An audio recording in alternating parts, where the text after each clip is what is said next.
नमस्कार, स्वागत है आप सभी का। आप देख रहे हैं इंडिया डेली। मैं हूं आपके साथ गीतू चौहान। सुबह के 9 बज रहे हैं और अब वक्त हो चला है एजेंडा एट 9 का। एजेंडा एट 9 में आज हम बात करेंगे ज्योतिष पीठ के शंकराचार्य स्वामी अविमुक्तेश्वरानंद सरस्वती और उनके शिष्य के खिलाफ यौन शोषण के आरोप में इलाहाबाद हाईकोर्ट के आदेश पर केस दर्ज होने के बाद जिस तरह से सियासत गरमाई है उसको लेकर, और इस पूरे घटनाक्रम पर समाजवादी पार्टी प्रमुख और उत्तर प्रदेश के पूर्व मुख्यमंत्री अखिलेश यादव का बड़ा बयान सामने आया है। अखिलेश यादव ने इस मामले में जगत गुरु रामभद्राचार्य का नाम लेते हुए कहा कि अगर शिकायतकर्ता उनके शिष्य हैं तो उनसे केस वापस लेने की गलती हुई है। उन्होंने यहां तक कह दिया है कि उन्हें जेल भेज देना चाहिए था। साथ ही मुख्यमंत्री योगी आदित्यनाथ पर भी निशाना साधते हुए अखिलेश ने कहा कि अब वो किसी के वस्त्रों से भ्रमित नहीं होंगे, सिर्फ वेशभूषा से कोई योगी नहीं हो जाता। वहीं अखिलेश के बयान पर शंकराचार्य अविमुक्तेश्वर आनंद ने प्रतिक्रिया देते हुए कहा कि अखिलेश समझदार नेता हैं और जनता की आवाज सुनकर बोलते हैं। तो शिकायतकर्ता को लेकर भी उन्होंने सवाल उठाए हैं, इसे साजिश बताया और कहा कि वो जांच में पूरा सहयोग करेंगे। यहां तक कि पुलिस के लिए उनके मठ के दरवाजे खुले हैं, ये भी कहा। तो क्या ये मामला केवल कानूनी लड़ाई है या अब पूरी तरह से राजनीतिक रंग ले चुका है? तो समझिए मामला क्या है। इलाहाबाद हाईकोर्ट के आदेश पर केस दर्ज, स्वामी अविमुक्तेश्वर आनंद सरस्वती और उनके शिष्य पर यौन शोषण के आरोप लगे हैं। जांच जारी है। मठ ने सहयोग की बात भी कही है। तो वहीं इसी पर अखिलेश की प्रतिक्रिया आती है, उनका बड़ा बयान सामने आता है। अखिलेश यादव ने सवाल उठाए हैं। जगत गुरु रामभद्राचार्य का नाम लेकर टिप्पणी की गई है। उन्होंने कहा सिर्फ वेशभूषा से कोई योगी नहीं हो जाता। मुख्यमंत्री योगी आदित्यनाथ पर भी उन्होंने निशाना साधा है। आज इसी को लेकर हम चर्चा करने जा रहे हैं। मेहमानों का खास पैनल भी हमारे साथ जुड़ चुका है। राघवेंद्र सिंह चौहान जी हमारे साथ जुड़े हुए हैं, प्रवक्ता है बीजेपी के। अतुल यादव जी जुड़े हुए हैं, समाजवादी पार्टी के प्रवक्ता। मनोज कुमार जी हमारे साथ जुड़े हुए हैं, वरिष्ठ पत्रकार हैं। आप सभी का बहुत बहुत स्वागत है इंडिया डेली पर। तो देखिए, जिस तरह से पूरा मामला गरमाया हुआ है, इसी को लेकर पहली प्रतिक्रिया राघवेंद्र सिंह चौहान जी से मैं लेना चाहूंगी। आपको क्या लगता है राघवेंद्र जी, जिस तरह से इस पूरे मामले में राजनीति होती हुई दिखाई दे रही है, क्योंकि जो मामला स्वामी अविमुक्तेश्वर आनंद और उनके शिष्य पर चल रहा है वो अब घूमकर रामभद्राचार्य और उनके शिष्यों पर आ गया है। क्या लगता है आपको, इस बयान के मायने क्या है और ऐसी क्या जरूरत पड़ी अखिलेश यादव को इस तरह का बयान देने की? जी नीतू जी, आपका बहुत बहुत धन्यवाद। आपने चैनल पर आमंत्रित किया। सभी समकक्ष स्क्रीन पर बैठे हमारे महानुभावों को मेरा यथोचित अभिवादन। देखिए, आपने पूछा कि क्या जरूरत पड़ गई, संत का स्वभाव कैसा होता है, संत को क्या करना चाहिए, संत को क्या निर्देश लोगों को देना चाहिए, जनता के बीच में संत की क्या स्थिति होती है, और मौजूदा में जिनकी आप बात कर रहे हैं उनकी मना स्थिति किस प्रकार से है, और वो राजनीति करना चाहते हैं या वो संत की व्यवस्था में राजनीति में आग लगाने का कार्य करना चाहते हैं। रही बात अखिलेश जी की, तो अखिलेश जी का मैं क्या कहूं। अखिलेश जी बहुत असमंजस की स्थिति में हैं। और रहा कहा जाए कुछ ना हो तो ये कहना ठीक होगा कि अखिलेश जी बहुत डबल स्टैंडर्ड की बात करते हैं।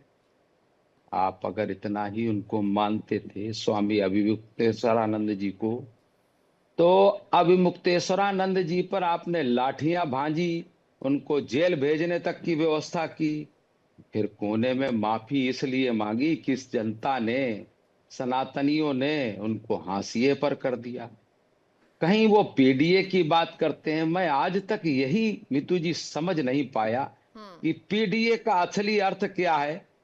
कभी वो पीडीए को पा से पंडित बताते हैं, कभी पा से पिछड़ा बताते हैं। अब मुझे तो जो लगता है, उनके जो घर के सांसद जीते हैं तो उस हिसाब से तो मुझे लगता है कि पारिवारिक डेवलपमेंट अलायंस का एक नेता। आपने देखा होगा अभी बीच में हमारे गृह मंत्री जी ने, उन्होंने कटाक्ष किया था, कितनी बड़ी पार्टी है, एक अध्यक्ष नहीं चुन पा रहे हैं। अरे भाई, आपके पेट में मरोड़ क्यों हो रही है? 140 करोड़ भारतीयों के बीच में हमारी सबसे बड़ी पार्टी है, विश्व की सबसे बड़ी पार्टी है। तो उसका गृह मंत्री जी ने जवाब दिया था, जाइए मैं आपको आशीर्वाद देता हूं कि आप 25 साल तक मुख्य 25 साल तक आप जो है अपने दल के अध्यक्ष बने रहो। बड़े खुश हुए, उन्होंने हाथ जोड़कर वहां पर उनका अभिवादन भी किया। देखिए, आपने मुंह तुम आपने बरनी, भार अनेक भांति बहुबरनी। अपने ही मुख से आप बार बार वो चीज कहते जा रहे हैं। अब रही बात जो मौजूदा स्थिति है, तो इसमें भारतीय जनता पार्टी का या हमारे मुख्यमंत्री जी का या हमारी डबल इंजन की सरकार का कोई रोल नहीं है। ये तो अदालत के आदेश से पॉस्को न्यायाधीश के निर्देश पर ये एफआईआर लिखी गई है। इसमें भारतीय जनता पार्टी का क्या दोष है मीतू जी, आप बताइए। ठीक है, भारतीय तो जनता आप कह पार्टी रहे को हैं क्यों निशाने पर जी अखिलेश यादव राजनीति कर रहे हैं सीधे तौर पर। अतुल यादव जी भी हमारे साथ जुड़े हैं, वो बेहतर बता पाएंगे। अतुल जी, आपसे हम समझना चाहेंगे जो बयान सामने आया अखिलेश यादव का रामभद्राचार्य को लेकर, तो उन्होंने कहा है कि यहाँ पर सीधे तौर पर एक बड़ी टिप्पणी कर दी है कि सिर्फ वेशभूषा से कोई योगी नहीं हो जाता। कहना क्या चाहते हैं यहाँ पर अखिलेश जी? जो सनातन की बात करते हैं, अभी जो इसी पैनल पर जो सनातन की बात कर रहे हैं, उनसे साफ झलकता है कि सनातन की ये लोग कितनी इज्जत करते हैं, कितना सम्मान करते हैं। अगर सनातन की बात करते हैं तो आदरणीय शंकराचार्य जी को गंगा स्नान या संगम स्नान क्यों नहीं करने दिया? पुलिस पर क्या कार्रवाई करेगी? वो जो बाल बटुक थे उन पर जो अत्याचार या उनकी चोटी नोची गई, उनको मतलब चोटी पकड़ के घुमाया गया, तब कहां सनातन चला जाता है? ये लोग झूठे सनातनी हैं और ये लोग क्या करते, राजनीति कर रहे हैं। आदरणीय शंकराचार्य जी पर जिस व्यक्ति के द्वारा एफआईआर दर्ज कराने का प्रार्थना पत्र दिया गया, उसकी फोटोएं पूरे सोशल मीडिया पर वायरल हो रही हैं और किस प्रकार का कितने आपराधिक मामले हैं। कौन से नेताजी के साथ, कौन भारतीय जनता पार्टी के किस नेता के साथ उसकी तस्वीर नहीं है, और वो भी वरिष्ठ नेताओं के साथ में। कहीं ना कहीं इसका सीधा संबंध भारतीय जनता पार्टी से है, क्योंकि आदरणीय शंकराचार्य जी भारतीय जनता पार्टी को आईना दिखा रहे हैं और उन्हें बताना चाह रहे हैं कि सनातन की स्थिति देखिए किस प्रकार से ये झूठे सनातनी हैं। तो कहीं ना कहीं शंकराचार्य जी पर जो है झूठी, लेकिन अखिलेश यादव जी तो कभी सपोर्ट करते नहीं है। वो तो हमेशा ये कहते रहते हैं कि पंडित है, पाखंडी है, और बहुत सारे कथावाचकों को लेकर भी उन्होंने ऐसे बयान दिए हैं जो शायद देने नहीं चाहिए। अचानक ऐसा क्या हुआ अखिलेश यादव को जो इस तरह का बयान दे रहे हैं, अभी मुक्तेश्वर आनंद सरस्वती जी को सपोर्ट कर रहे हैं? तो इसके पीछे की वजह क्या है? दूसरा, ये रामभद्राचार्य जी को डिफेम कर रहे हैं कि अगर मेरे समय में मुझे उन्हें नहीं छोड़ना चाहिए था, उन्हें भी मुझे मतलब कि आगे की कार्रवाई कर लेनी चाहिए थी तो अच्छा होता। तो क्या ये मामला क्या है, ये हम जानना चाह रहे हैं कि यहाँ पर क्यों इस पूरे मामले के बीच में वो आए हैं। क्योंकि जाहिर सी बात है यौन शोषण का मामला है तो ये कानून का मामला है, लेकिन इसमें अखिलेश यादव का बयान, आखिर क्या कुछ इसके पीछे की वजह है, ये जानना चाहते हैं। देखिए गीतू चौहान जी, जो मतलब ऐसा भारतीय जनता पार्टी का चाल और चरित्र हमेशा सामने आ जाता है। भारतीय जनता पार्टी के द्वारा जो ये कराया जा रहा है, मुझे तो साफ साफ प्रतीत होता है कि ये सब भारतीय जनता पार्टी इसके पीछे है, और जो है भारतीय जनता पार्टी के नेतागण इसके पीछे हैं। पीछे भारतीय जनता पार्टी, आप ये कह रहे हैं? भारतीय जनता, आपको नहीं एक चीज बताइए कि सोचिए कि सारे सोशल मीडिया में सारी चीज संचालित हो रही है। तो अखिलेश यादव को सपोर्ट करना चाहिए कि ठीक है आपने ऐसे पाखंडियों को उजागर कर दिया, जैसा कि अखिलेश यादव हमेशा कहते रहे हैं कि जो कथावाचक हैं, ये जो सारे ऋषि मुनि हैं, ये सब फेक हैं, ये सब गलत है, पाखंडी हैं पंडित। तो ऐसे में तो उन्हें सपोर्ट करना चाहिए बीजेपी को कि आपने जो किया सही किया, मैं तो पहले से ये कह रहा था और अब आपने भी मान लिया। तो ऐसे में तो समर्थन करना चाहिए था ना। गीतू चौहान जी, शंकराचार्य जो है बहुत बड़ी प्रतिष्ठित पद होता है, देश का, हमारे हिंदू सनातन धर्म का सम्मान होता है। अगर कोई विरोध करना, आजकल देश में क्या हो रखा है, अगर कोई सरकार का विरोध करे, चाहे वो राजनीतिक दल हो या कोई धार्मिक व्यक्ति हो या कोई आम पब्लिक भी हो, अगर सरकार का कहीं पे भी कोई विरोध कर दे तो उसके खिलाफ ये विभिन्न षड्यंत्र रचने लग जाते हैं, किसी ना किसी प्रकार का षड्यंत्र रचते हैं और मान सम्मान गिराने का प्रयास करते हैं। यौन शोषण के जो आरोप लगे हैं वो गलत है, आप ये कहना चाहते हैं, और ये भी सब बीजेपी ने ही करवाया। जी ठीक है सर, जी अभी समय काफी हो गया आपके साथ। मनोज कुमार जी का भी एक बार रुख कर लेते हैं। मनोज जी, ये बताइए, ये जो पूरा प्रकरण चल रहा है, कानूनी मामला है, यौन शोषण के गंभीर आरोप स्वामी अविमुक्तेश्वर आनंद और उनके शिष्यों पर, और ऐसे में अखिलेश यादव का ये बयान, कुल मिलाकर आप इस पूरे बयान को कैसे देख रहे हैं? राजनीति इसमें होना शुरू हो गया है, जबकि सीधे तौर पर कानूनी मामला था ये। आप सही बता रहे हैं। मुझे ऐसा लग रहा है कि ये कानूनी मामला था और राजनीति आ गया जब अखिलेश यादव आए। और पिछले कुछ दिनों से जो देख रहे हैं, चाहे उप मुख्यमंत्री हो, वो भी जो है शंकराचार्य जी को भगवान के रूप में प्रस्तुत किया गया। तो ये अभी जो है मिक्स मामला चल रहा है। ये जब तक आने वाले जो इलेक्शन 2027 का है, और इस तरह के वो चलते रहेंगे। लेकिन चूंकि ये हिंदू धर्म के बड़े गुरु हैं और एक बड़ी आस्था है आम आदमी में। हमारे यहाँ जो पॉपुलेशन है हिंदू धर्म का, बहुत ज़्यादा 80% लोग हिंदू हैं यहाँ पे।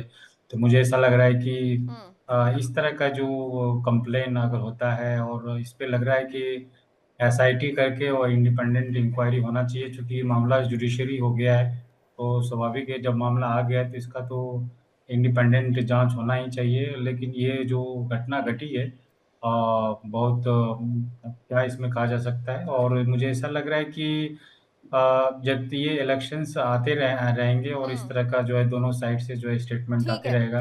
मनोज हम जी, लोगों ने आप हमारे बहुत से डिबेट्स में हमारे साथ बैठे होंगे, और जब भी हम ऐसे कई गंभीर मामलों को लेकर चर्चा करते हैं, सवाल हम बीजेपी से भी करते हैं, लेकिन जो हमारे ऑपोजिशन में बैठे रहते हैं, यानी दूसरे वक्ता जो बैठे रहते हैं, प्रवक्ता, तो क्या माना जाए, वो जब ये कहते हैं कि बीजेपी ही सबके पीछे है, तो क्या माना जाए? बीजेपी आखिर क्या हो गई है? कैसी पार्टी है ये कि सब कुछ जो भी करती है वो बीजेपी करती है? अगर कुछ अच्छा हो रहा है बीजेपी ने कराया, बुरा हो रहा है तो बीजेपी ने कराया, कहीं ईडी की रेड पड़ी है बीजेपी, सीबीआई जा रही है बीजेपी, कैसे समझे इसे?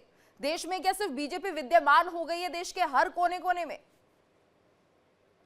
जिस तरह से जो है भारतीय जनता पार्टी की अगर बात करें, तो पिछले 2014 के बाद जो है भारतीय जनता पार्टी का परफॉर्मेंस जो है पूरे स्टेट में अच्छा रहा है। और स्वाभाविक है कि most of the states, Indian states में जो है इनका गवर्नमेंट है। और चूंकि ओपोजिशन होने के कारण नॉर्मली जो भी ओपोजिशन पार्टीज होते हैं वो जी। सरकार पे आरोप लगाते हैं। तो इस तरह का जो है हम लोगों को देखने को मिल रहा है। जहाँ तक भारतीय जनता पार्टी की अगर हम बात करें, तो राम मंदिर का आंदोलन को जो है भारतीय जनता पार्टी ने आगे बढ़ाया। इसके लिए जो है हमारे जितने संत थे, चाहे शंकराचार्य थे, सबने जो है सपोर्ट किया था। और हम लोग देखे कि राम मंदिर का जो है बना।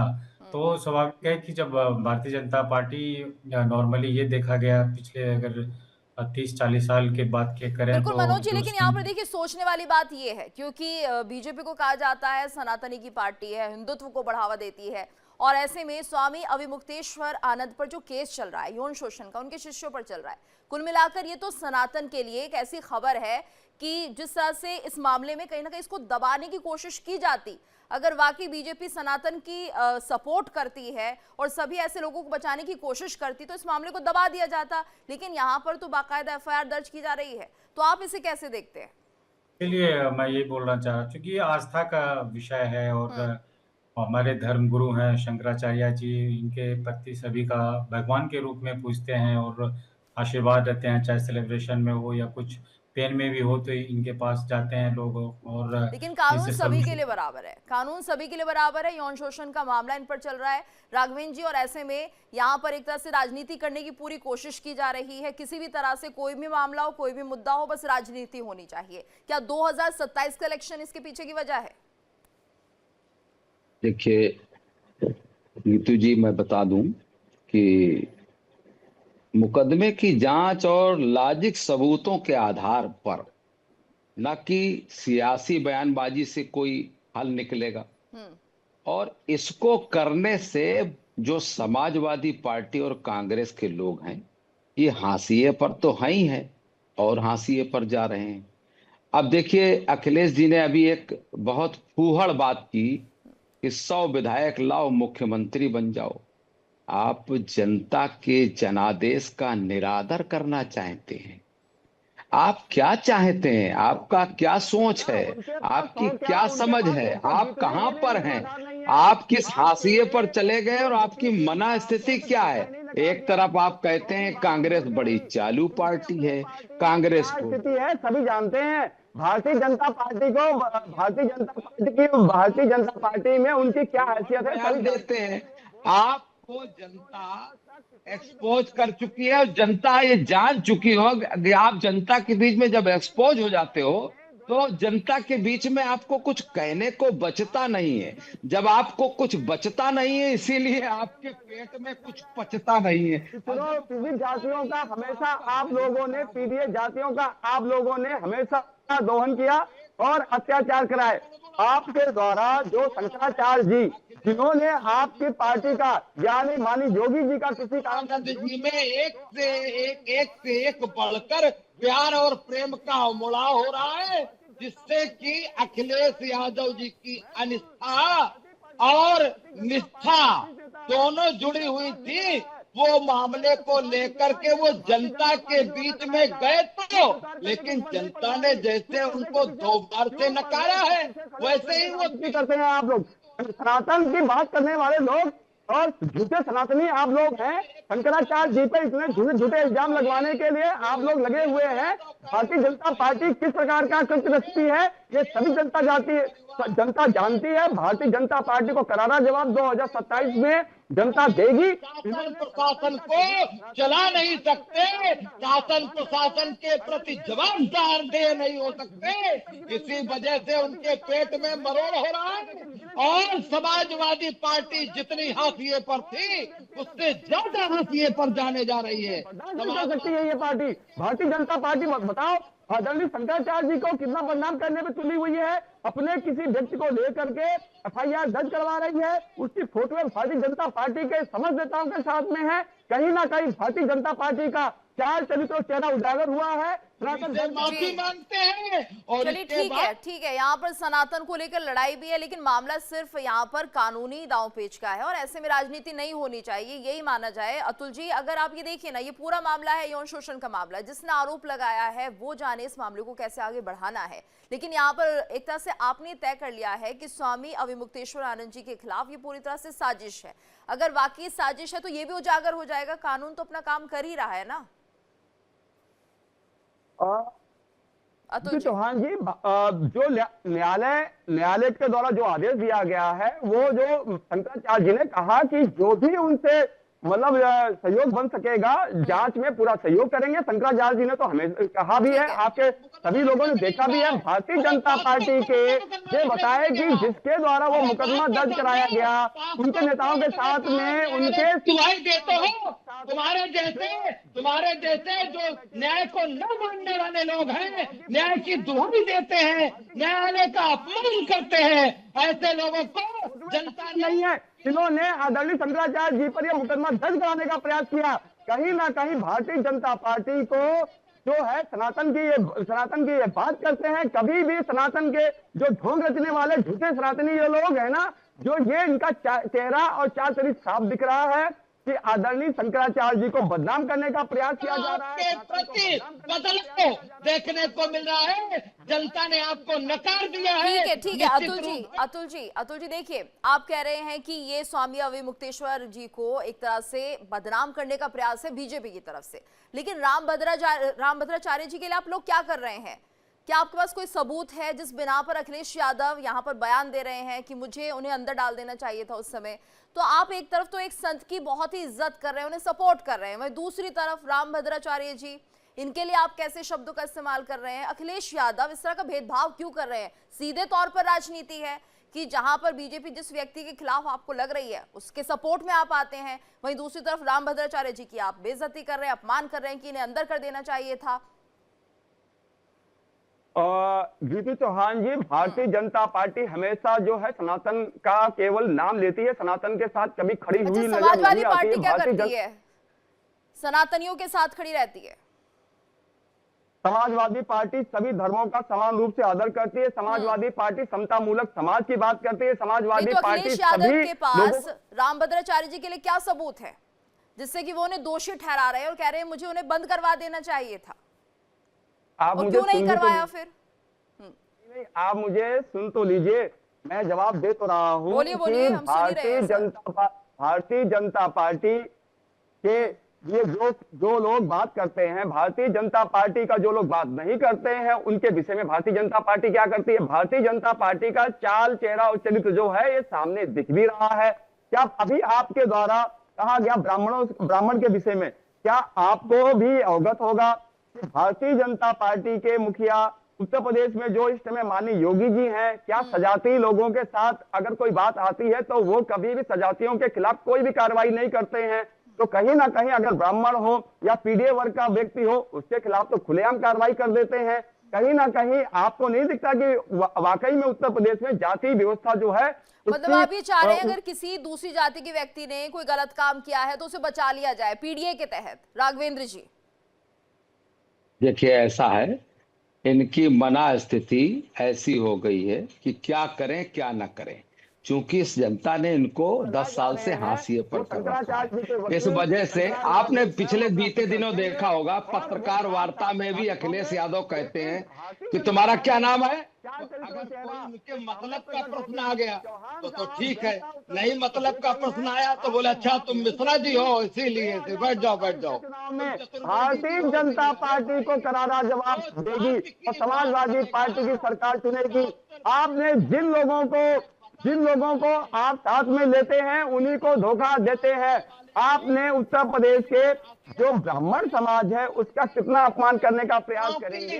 और इनके नेताओं की स्थिति बहुत खराब है। कानून का अनुपालन किया जा रहा है, प्रक्रिया सार्वभौमिक और निष्पक्ष होनी चाहिए, इस पर तय किया जाता है। और अगर पास्को कोर्ट ने निर्णय किया है कि इनके खिलाफ ये मुकदमा लॉन्च किया जाना चाहिए, तो अखिलेश यादव की क्या बिसात है कि कोर्ट के आगे किसी को जो है अपना नेता प्रतिपक्ष भी नहीं चुन पाएंगे। जनता इतना बड़ा बहुमत समाजवादी पार्टी को देने जा रही है। माननीय अखिलेश यादव जी पर ही जनता को आशा है। उत्तर प्रदेश की जनता जो है अब माननीय अखिलेश यादव जी को 2027 में मुख्यमंत्री के तौर पर देखना चाहती है। और हम समतामूलक समाज की बात करेंगे, हम सभी जात धर्म लोगों आपको प्रदेश से बाहर भेज दिया है, आपका प्रदेश निकाला 2000। चलिए ठीक है, यानी ये माना जाए 2027 का इलेक्शन इन सभी मामलों में हावी दिख रहा है। मनोज कुमार जी क्या माना जाए, यानी इलेक्शन नजदीक है इसलिए जितने प्रकरण हो रहे हैं सब उसी से जोड़े जा रहे हैं। अब वैसा ही लग रहा है कि जिस तरह से दो पॉलिटिकल पार्टीज का जो स्टेटमेंट आ रहा है, चाहे अखिलेश यादव की बात करें चाहे योगी आदित्यनाथ की भी अगर बात करें, जो पिछले दिनों की अगर बात करें उन्होंने तो शंकराचार्य माना ही नहीं इनमें।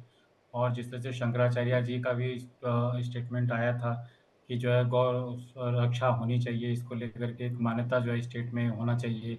उसके साथ साथ जो है हम लोगों ने इलाहाबाद में जो घटना घटी, चाहे बनारस में भी जो है वो घटना घटी, तो इसको लेकर के जो है शंकराचार्य जी का जो है समय समय पे स्टेटमेंट आते रहा।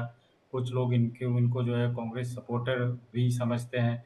तो मुझे ऐसा लग रहा है कि ऐसी घटना से जो है वो 2 भागों में जो है बट गया है समाज, और संत समाज भी 2 भागों में बट गया है। कुछ ऐसी घटना घटी है जिसमें कोई फेवर भी नहीं बोलना चाहेगा, जो अगेंस्ट भी नहीं बोलना चाहेगा। तो ऐसी कुछ घटनाएं घटी है, तो मुझे ऐसा लग रहा है कि जैसे मनोज जी, अच्छा ये देखिए हमने देखा पिछले कुछ समय में जिस तरह से पूरा अहम की लड़ाई होती नजर आई शंकराचार्य और सीएम योगी आदित्यनाथ के बीच में, ये मामला बहुत ज्यादा गहरा गया और शायद यही वजह है जिसके चलते पूरे हालात बन भी रहे हैं और इस तरह के कयास भी लग रहे हैं। आप सही बता रहे हैं। अगर तो पिछले कुछ दिनों की अगर घटना घटे तो कोई भी एनालिस्ट जो है इसी तरह से जो है वो आकलन किया जा सकता है कि पिछले 2-3 महीना में जो घटना घटी है और अभी जो घटना घट रही है, जो कंप्लेन भी लगाया गया आशुतोष महाराज जी की अगर बात करें तो उनके खिलाफ भी जो है बहुत से केस पेंडिंग है। और मुझे लग रहा है कि उन्हें डिस्ट्रिक्ट से को भी छोड़ने के लिए ये माना जाए ये मामला यहीं थमने वाला नहीं है, अभी और प्रतिक्रियाएं आएंगी, अभी और संत समाज राजनीति तौर पर बढ़ता हुआ नजर आएगा। क्या मानना जाए इस पूरे मामले को लेकर, ये देखना होगा, क्योंकि अभी फिलहाल जिस तरह की ये जो बातें सामने आ रही हैं, अखिलेश यादव का बयान तो आ गया है, लेकिन इसके बाद जो प्रतिक्रियाएं सामने आएगी उससे ये तय होगा कि आखिर ये जो पूरा मामला है ये किस दिशा में जा रहा है। धन्यवाद करना चाहेंगे आप सभी का हमारे साथ इस चर्चा में जुड़ने के लिए। और इसी के साथ हमारी इस खास पेशकश में इतना ही। रुकेंगे एक छोटे से ब्रेक के लिए। देखिए इंडिया डेली 24/7 अब आपकी स्मार्ट टीवी पर।